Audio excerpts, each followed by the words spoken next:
Welcome back to the channel, people. KG is back, and it is time for Friday's edition of Transfer Talk.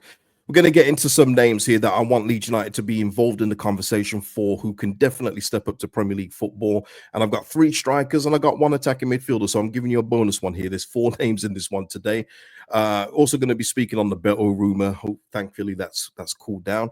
But listen, before I get into it, like the video, subscribe to the channel, of course, drop your thoughts and comments below. And listen, please hit the notification bell so you know whenever I've uploaded or if I do go live, and you can get involved in the conversation in that way. So first of all, Beto and that rumor, that horrible rumor that was going around. Joe Donahue poured a little bit of cold water on it yesterday, and just saying this: Beto to Leeds is unlikely but not impossible this summer. Everton's complicated striker situation will dictate if he's allowed to leave. That's music to my ears. We shouldn't be anywhere near this kind of deal. You're talking for a striker that Everton will want nearly 20 or 30 million for. And I've already gone through this in the previous videos, which I'll link in the 2 top corners.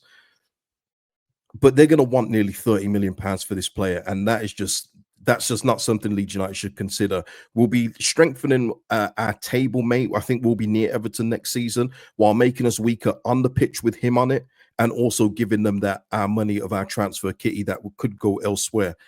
And when you look down the list of strikers in the Premier League that could be available, it's not very good, people. There's not a very good list. And some of the names, that couple of names you guys have mentioned to me in the comments, Callum Wilson and Dominic Calvert-Lewin.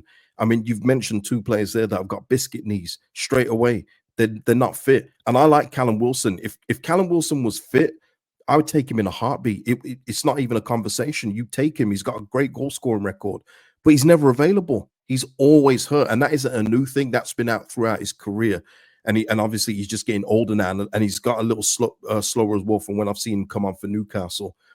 So for me, it's about looking outside the Premier League. Just some of the names that will be available to a team like us are just not desirable. You're talking Beto here that could cost nearly 30 million. I can name 2 out of the 3 forwards here that will probably cost less than that in total if you were to buy 2 of the 3. First of all, I've mentioned him on the channel before, so I don't need to go into him into too much detail here. But Matias Kvistgaarden of Bromby, 23 years old forward, still wanted by Celtic. He's being looked at by Bologna, who are vying for a Champions League place in Serie A. They have 3 games to go in that division.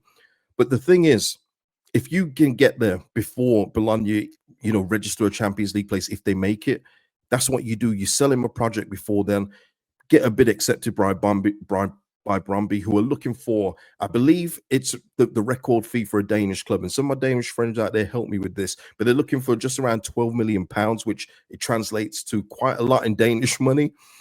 So they're looking for the record sale for this talent, and they're right too. He's got over 20 goals this season in total. You can see 16 on the screen, but he's got over 20, including cups. And he's only gone from strength to strength from when I last spoke about him. Great physicality. So if you're looking for a physical striker, yes, he's not as physical as Beto, but he's got more technical ability, more speed, better finishing ability, and the ceiling for this player is just so high. And this is what I'm saying. And it goes for the next striker I'm going to mention. These are the kind of strikers you get before they then turn into 30, 40 million pound players at their next stop. Get him while he is around 12 million pounds.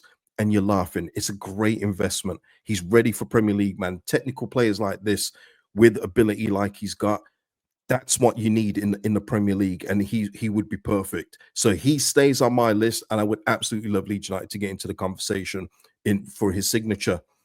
Another striker who I'd love Leeds United to go in for is USG's Franjo Ivanovic, another Croatian, people. Listen, I promise you, I'm not looking through all Croatian squad and get them. But in my defense, he was born in Austria, but he plays for Croatia through his passports and everything else like that. But he is one hell of a striking talent, and he's one of those where he's left-footed for a finisher, but on his right, he doesn't make it look awkward. He can chip it with his right. He can caress it with his right foot. Just and wonderful speed, good movement up front. He's more of a fox in a box kind of striker. And I know it's crazy. I like my strikers to score goals, and I feel like that's an important trait for them to have. I know it's crazy and all that, but he is someone who I feel is ready for the next step.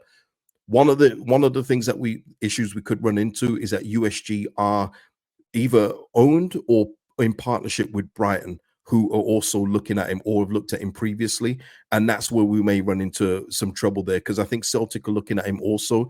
And if Brighton don't want him in the Premier League to another Premier League team like us, even though we're in two different parts of the Premier League, they may say, only Celtic or wherever else, whoever else may be looking at him, because he will have a list of suitors. But again, if you can go in for this kind of guy, imagine if you went in for Ivanovic, Baturina, and Livakovic, do a triple Croatian swoop.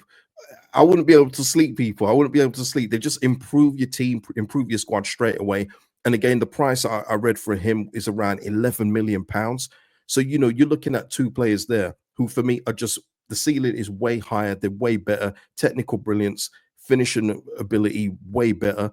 And you can get two for a price of one Beto. There's no competition for me. No competition. So Franjo Ivanovic, I would love Leeds United to get in the conversation, even if Brighton say, you know what, we're going to take him. And by the way, for anyone that's going to say anything about the Belgian Pro League, USG is also where Mitoma cut his teeth before moving, eventually getting settled into the Brighton first team. So again, it's not about the quality of the league, it's about the quality of the player. And if they stand out, and Ivanovic for me stands out head and shoulders above quite a lot. So there you are. Another one from USG. And by the way, there was a comment in my video a couple of weeks ago from someone saying there's a few guys in the Belgian league that you wanted to talk about. Let me know if I've mentioned two of them in this video, all right? But Promise Akimpelu, who is known as Promise David, no relation to Jonathan, just to make that clear.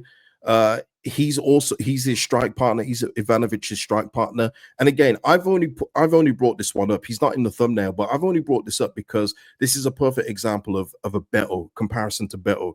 You want a tall, physical striker who has also got speed, by the way, and can finish, and will be a fraction of the price. Then it's this guy, 23 years old. He's not a Canadian international yet, but he's just switched allegiance from Nigeria to Canada, so he will be a Canadian international soon.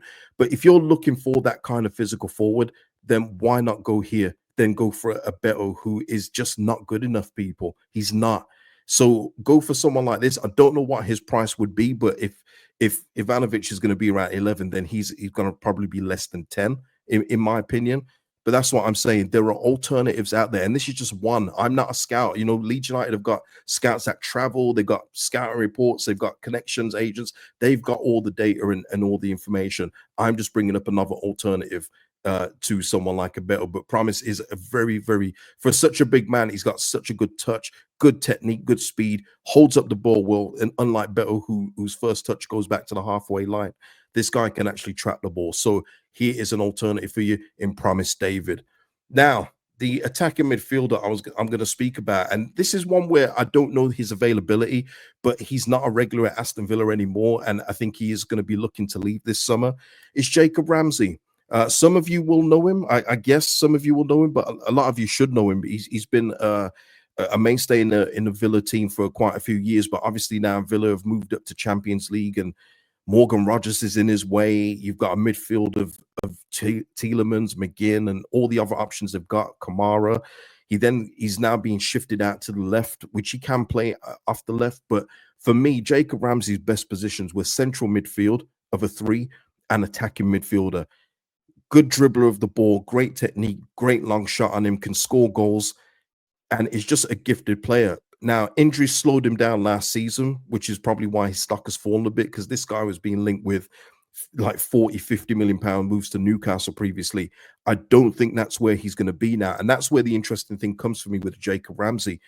We need an attacking midfielder. I've already said our 10 position needs to be overhauled completely. I would love to get Jacob Ramsey in. Now, is there any way that this could possibly be a loan? Could Villa be willing to loan him out just to see if he's still the player that they always knew he was? Because he is a very, very talented player. Would they loan him out with a view to permanent move? If we could get like the Lewis Hall deal that Newcastle did with Chelsea, where it was 25 million after the loan period, but certain triggers had to be hit, I'd love that. I'd love that. Not saying 25, I'm saying the loan conditions where he has to play a certain amount of games and everything else like that. We have to stay up, that being the most important thing. If we could get that kind of loan deal, that would be absolutely excellent for someone like Jacob Ramsey. Villa may want to sell outright though, just for PSR reasons, and so they can continue strengthening their team in the way that they're going. So I don't know what it would be, but I know it probably won't be the 40, 50 million it was 2 years ago. It's probably going to be in that sweet spot of 20 to 25 possibly, and with add-ons could go a little higher, don't know. But Jacob Ramsey is a fine Premier League footballer, and is somebody that gets up and down. And he can play off the left, but for me, get him in the central areas where he's most effective, where he does most of his damage, and you're cooking. And I think he's hungry to prove that he's still that guy that that he was touted to be a couple of years ago when Grealish left. But now, obviously, with Morgan Rogers there, that spot is absolutely locked down by Morgan. You've got Rashford there on the left, and if it's not Rashford, it's somebody else. Obviously, Villa has just continued to build while maybe Jacob had slowed down a little with the injury that he had last season. But this is still a fine player to get, and I would love to get him in. I don't know what the conditions would be, but it would be worth exploring for Leeds United, in my opinion, for someone that you could possibly get on loan.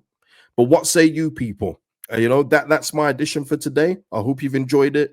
Let me know your thoughts in the comments on anything discussed, and I'll see you in the next one, people. Peace out.